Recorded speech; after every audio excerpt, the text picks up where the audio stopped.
J'avais 18 ans. À 30 ans, je serais conducteur de travaux. À 40 ans, je serais directeur de travaux. Et mon père me regarde et me dit, mais t'es complètement fou. Dans la première vidéo, tu as découvert comment Dieu a dirigé la vie de Carlos au travers de rencontres décisives. On a offert à Carlos un livre qui s'appelle Le principe de Peter. Je t'explique. Ce principe a été présenté en 1969 par un pédagogue canadien qui s'appelle Laurence Peter et qui dit que dans une hiérarchie, tout employé a tendance à s'élever jusqu'à son niveau d'incompétence. Alors tu vas entendre comment Carlos a réagi. Écoutons-le. Parce que mon père dit, mais mon fils, maintenant que t'as eu ton bac, continue, vas-y, c'était ton rêve. Je dis, écoute, tu sais papa, finalement, 3 mois sur le chantier, ça m'a plu. J'avais 18 ans. À 30 ans, je serais conducteur de travaux. À 40 ans, je serais directeur de travaux. Et mon père me regarde et me dit, mais t'es complètement fou, puisque j'étais conducteur à 27 ans et directeur à 35, enfin à 40. Donc tu vois, il me prenait pour un fou, mais j'étais vraiment fou, tu vois. Et donc à partir de là, j'ai commencé une carrière. À chaque fois où j'arrivais à la croisée des chemins, Dieu a toujours mis quelqu'un sur la route pour me dire, c'est par là qu'il faut que tu ailles. Et j'ai toujours suivi cette voie-là. Et à chaque fois qu'on me proposait une proposition, ma réponse était toujours la même, c'était de dire, bon, je ne sais pas si j'en suis capable, mais en tout cas, je vais essayer. Et c'est comme ça que j'ai franchi les étapes jusqu'à devenir d'abord directeur régional et ensuite directeur délégué, c'est-à-dire des types comme moi chez Vinci, en France, dans la construction, il y en avait une douzaine, quoi, tu vois. Mais j'avais un ami architecte, j'ai toujours un ami architecte qui s'appelle Hubert Mas, qui est le plus gros cabinet d'architectes au nord de Paris, qui m'a dit un jour une phrase que je n'oublierai jamais. Il m'a dit, tu sais Carlos, rien ne résiste à 10 heures de travail par jour. Leur dire ça aujourd'hui, 10 heures de travail par jour, on passe pour des vieux dinosaures. Bah, c'était un ascenseur social, c'est-à-dire que à travers le travail, on avait un salaire, donc un statut, donc une reconnaissance. Mais je reste convaincu quand même que le travail reste, pour moi, alors c'est pas une valeur le travail, mais ça reste quelque chose d'important pour la construction de l'être humain. D'abord, je dirais de ne pas voir que les difficultés. J'ai eu un ami, un entrepreneur très célèbre avec qui j'ai fait le stade Bollaert à Lens, qui me disait les problèmes ce ne sont que des montagnes en papier. Si devant toi tu dis ah bah je vais pas y arriver, oh bah c'est trop dur, c'est compliqué, tu vas jamais y arriver. C'est sûr que si tu n'essayes pas, tu n'y arriveras pas. Et tu m'as demandé de réfléchir à un verset qui pourrait me résumer, c'est Josué 1,9.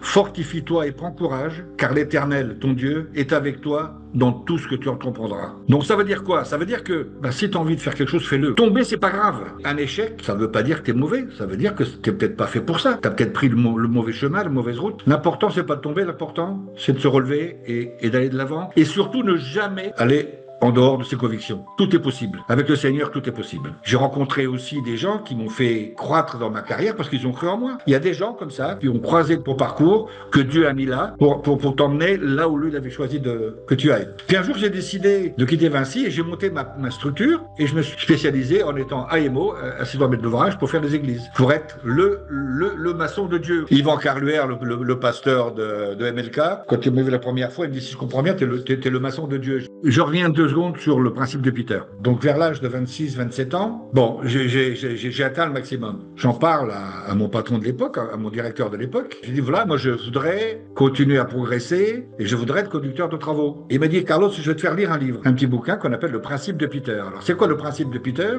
C'est que on atteint tous un jour son stade d'incompétence. Alors c'est quoi le stade d'incompétence? C'est le stade au-delà duquel tu deviens compétent. Exemple, t'es un garagiste, tu vois ton garagiste, il est dans un grand garage, machin, il y a l'oreille, il dit, ah ça c'est les vis platinées, ça c'est la plaquette de frein, ça machin, tiens ça c'est le carbu, enfin je connais rien, mais voilà. Et le gars c'est un très très très bon mécano. Son patron le décide de mettre chef de garage. Et le garage, il fonctionne pas. Il fonctionne pas, pourquoi? Parce que ce type, il passe son temps à expliquer aux autres que c'est les vis platinées, que c'est ceci, cela, et il fait pas son job de patron de garage. En tant que garagiste, il a atteint son stade d'incompétence. C'est quand il m'a fait lire ça m'a vexé parce que je me suis dit, ça veut dire qu'il est en train de me dire que je suis incapable de faire autre chose que ce que je fais aujourd'hui alors que j'ai 27 ans. Parce que je lui ai dit, mais j'ai lu votre bouquin, elle me dit alors.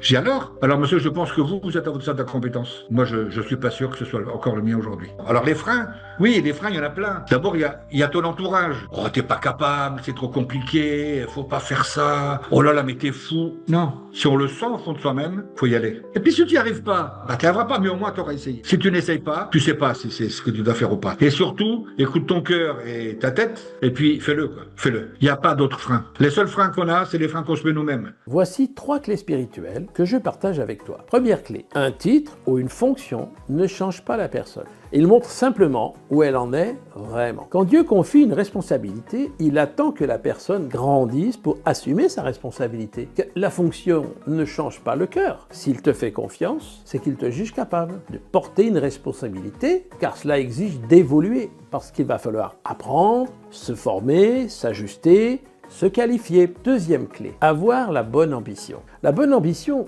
n'est pas de briller, mais de grandir. Dans le travail, elle pousse à apprendre, à se former, à progresser. Elle refuse la médiocrité, non par orgueil, mais par le désir de mieux faire ce qui nous est confié. Sans ambition, on stagne. Avec une ambition saine, on avance. Troisième clé, travailler plus, c'est bien, mais travailler intelligemment, c'est réussir.